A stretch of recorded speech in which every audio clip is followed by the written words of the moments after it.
Yo, and hello everybody, Mike here, baseball collector. Happy Monday to everybody. Hope your week's getting off well to a good start. You know, I just got back from Vegas last night and was there for the Industry Summit card show. The Industry Summit is actually happening this week and had a good time and, you know, talking to a lot of people. I've got some things I want to get off my chest a little bit that are kind of bugging me, and I think warrant discussion. None of what I'm going to say is going to be bricks to the forehead, like I never knew that it was going on, or I never thought of that.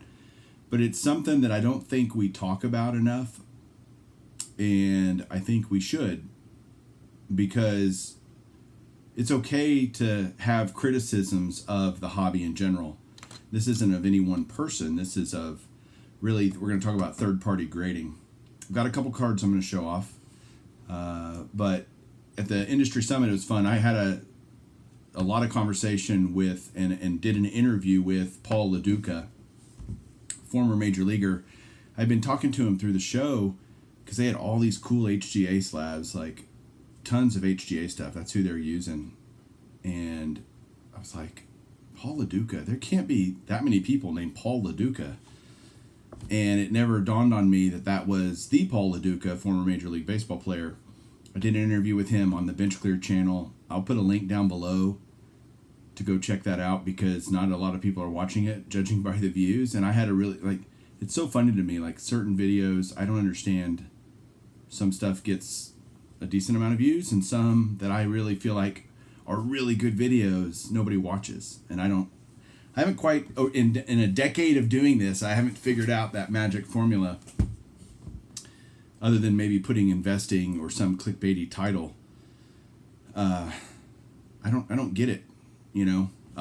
But like I said, been doing this a long time, don't understand. So now let's talk about third-party grading. In particular, I want to talk about what I would call a phantom accountability, this perceived accountability that the third party, and this would apply to any of the third party grading companies. I'm going to talk specifically about PSA as I'm wearing a PSA hat. One has nothing to do with the other. Liking the product and not liking some of the things the companies do are, you know, there are people that'll go, well, I don't like the company and what they do, so I'm not going to use the product. Others don't care at all. I care about what the company's doing, and I also like the product. So it's this constant tug of war of, man, I really like their stuff, but they're really pissing me off.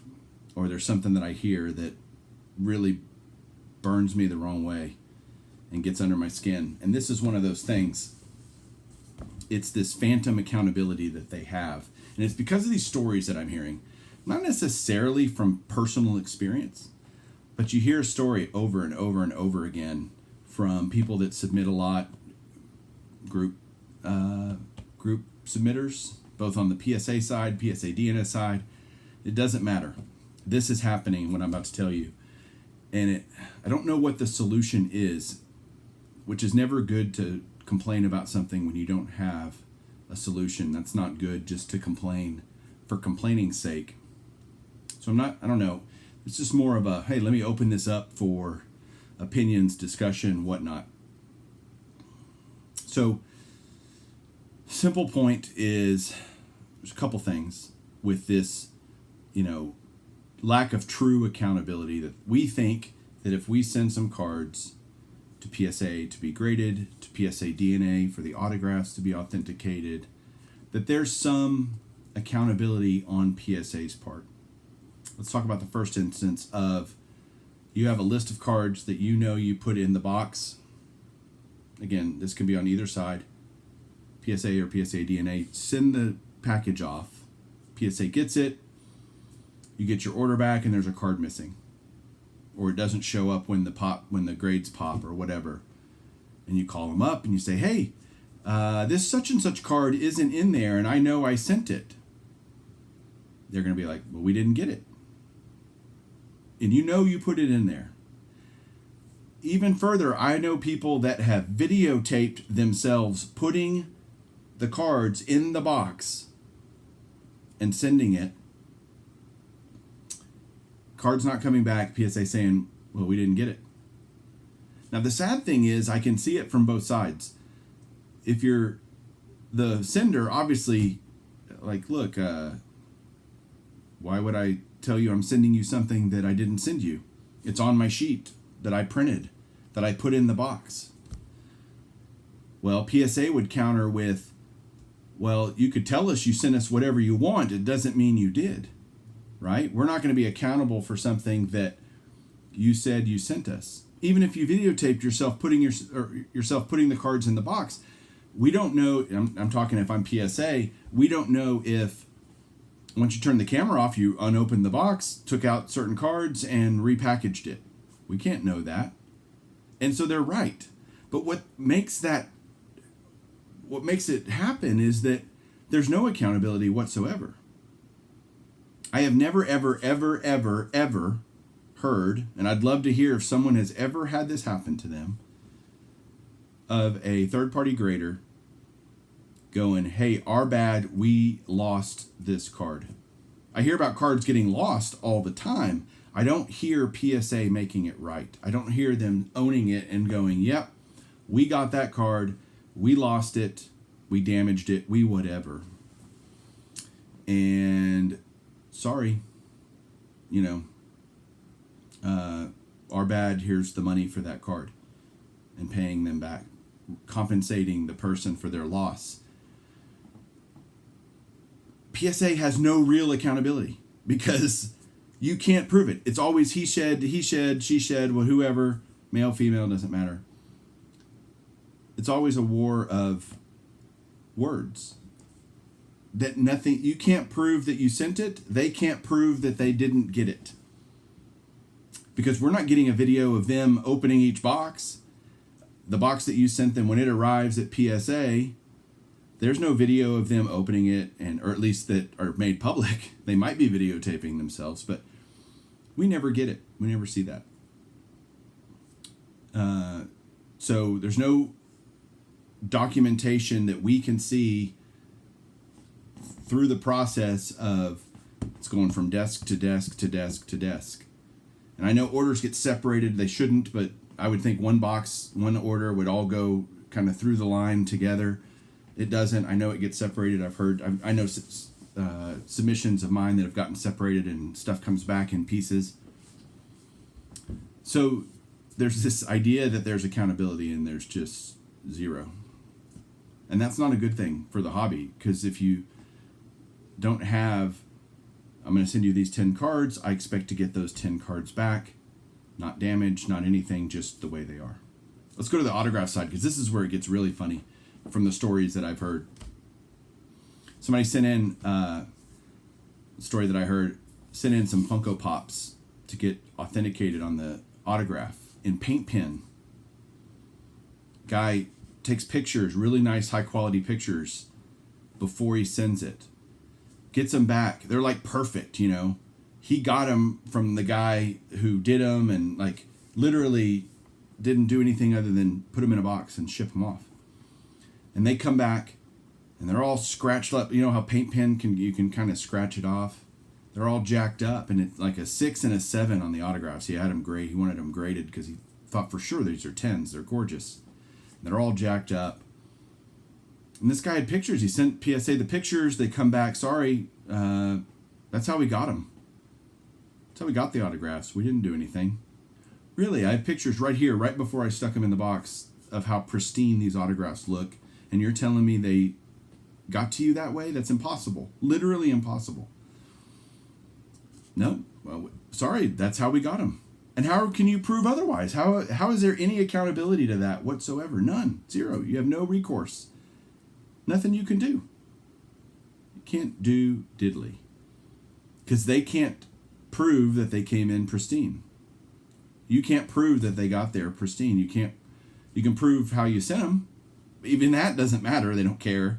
Because they're like, well, you could have scratched them and screwed them up right before you sent them. Like, why would anybody do that? I have no idea, but I'm just trying to play devil's advocate here in the conversation.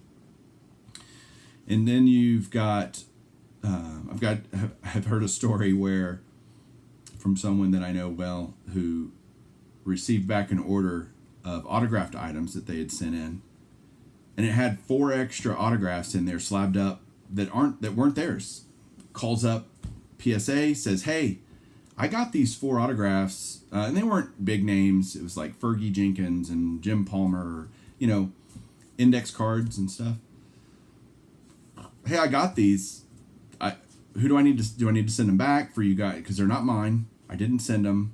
Someone trying to be honest." PSA literally told him, "You just keep them because we wouldn't even know where to start in terms of finding out whose autographs they really are and whose order they truly belong to." What? What? Now, granted, these weren't high dollar items, but that's not the point. It's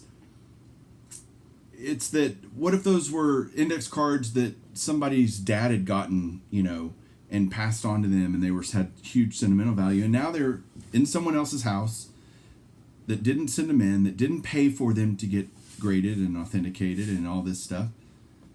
I mean, the audacity of PSA to say something like that. And this isn't like made up. Like, I know this happened. This is a very good friend of mine. And so these stories that, you hear it once, maybe it's a mistake or just a one-off or whatever, but the consistency of the lack of accountability. And again, my experience and the stories I've heard are all from PSA, but that doesn't mean the same thing wouldn't ring true of SGC or BGS or HGA or CSG or whoever. Anyone grading, because they all have the same level of accountability, which is zero. True accountability.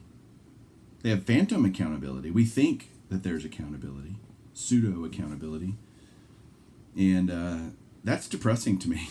It's like, well, I hope it all works out. Every time you submit a card to any third-party grader, you just kind of hope it all works out, and by and large, it does. Like, I'm not sitting here saying that all these orders are bad, but there's enough of this stuff that happens that it's a problem, and it's because of the giant volumes that they're getting.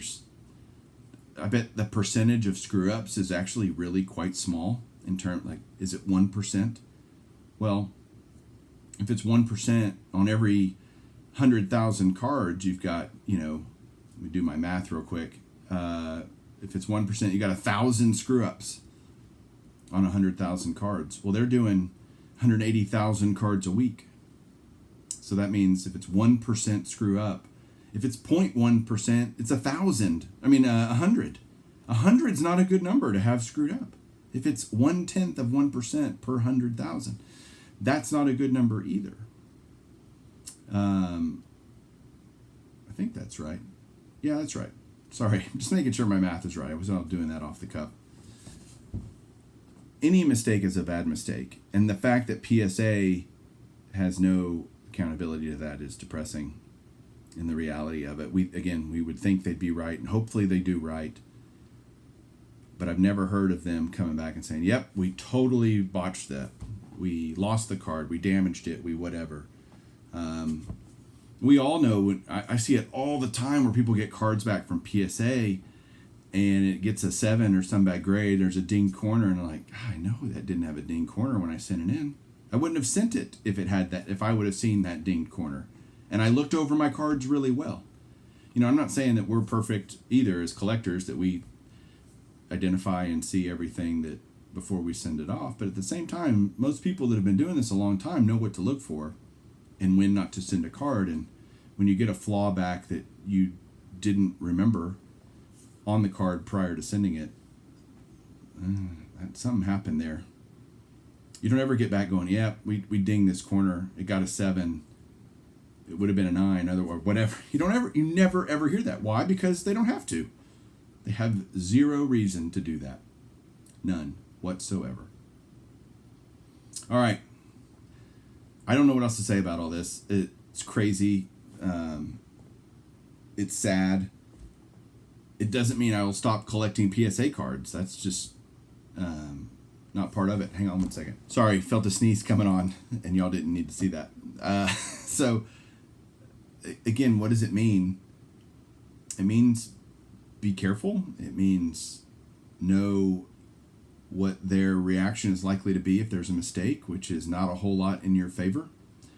And again, if I'm wrong and there's something else that y'all know about, that y'all have heard stories of PSA being, or SGC or anyone, not just PSA, anyone, being on the up and up and admitting a mistake and all that kind of stuff, I'd love to hear it.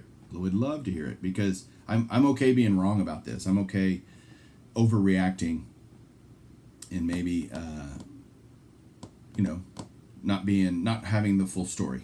I would like to have the full story. So anyway, I did get a couple of cool things today. One thing was a pickup that I got at the Vegas show the second day. I did a video earlier in the weekend on the first day, which was Friday. The second day was Saturday. It was much more packed on Saturday. And I got one card. Lots of people, but there just wasn't a whole lot of stuff that I was really going for. So hang on one second. I'll flip the camera around and I'll show you what I got. All right, so I got one card, and I actually bought this card from Paul LaDuca, and I showed it in my interview with him, but I'll show you guys up close what I got and how it looks. And I bought this card really because of everything about it, the entire presentation of the card, the slab, everything. And it's the second HGA slab that I've ever gotten. And it's this beautiful Juan Soto on-card autograph from Topps Inception, numbered to 99. The color match on the flip, it's just so freaking cool looking, I think. I get it if people don't like it or think it's too busy, or I get it. You're entitled to that opinion. I think it happens to look really badass. So just super cool.